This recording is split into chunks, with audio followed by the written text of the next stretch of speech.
کہانی ناسمجھ بکریاں۔ ایک گاؤں میں ایک پل تھا جو ایک نہر کے اوپر لکڑی کا بنا ہوا تھا۔ اس کی چوڑائی بہت کم تھی۔ ایک آدمی بہت مشکل ایک وقت میں ہی گزر سکتا تھا۔ ایک دن اچانک وہاں ایک بکری آ نکلی۔ وہ پل پار کرنے لگی کہ اچانک سے دوسری بکری بھی وہاں آ گئی۔ دوسری بکری نے پہلی بکری سے پوچھا، تم کہاں جا رہی ہو؟ پہلی بکری نے جواب دیا، میں یہ پل پار کر رہی ہوں۔ پہلی بکری نے یہی سوال دوسری بکری سے پوچھا۔ دوسری بکری نے جواب دیا، میں یہ پل پار کر کے گاؤں جا رہی ہوں۔ پہلی بکری نے دوسری بکری سے کہا، میرے پیچھے آؤ۔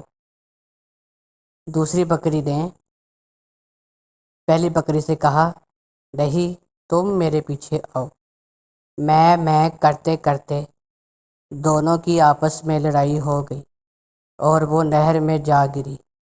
نتیجہ، سمجھداری سے کام لو، سمجھداری میں ہی بھلا ہے۔